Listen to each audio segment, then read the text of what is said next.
Pauline, could you just walk me through what's happening with this site and what your objections are? Well, what's happening is that Dublin City Council is after giving this land to developers to build a hotel. We don't want a hotel on this site because we have a piece of land in Robert M. Close called the Gushers Yard, and we want it for the kids. There's kids in there playing out on the road, playing football out on the road, getting into trouble for kicking the ball at cars.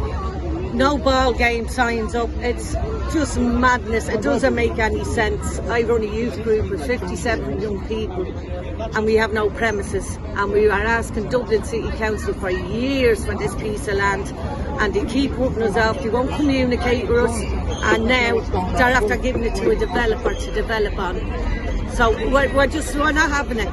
We're after putting in objections after objection, and they still won't come out and communicate with us and tell us what we can and cannot have. Okay. So it's very unfair. These kids, they're not playing out on the road.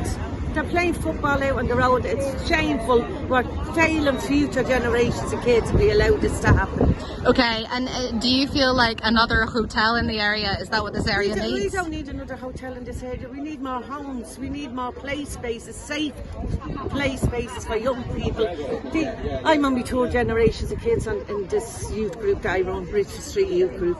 And you know what? I'll be taking their kids now in 10 years' time on it, with no places for them to play. And where are they playing at the moment? On the road. On the road. They can't even go down to the park because of the antisocial activity that's going on in the park.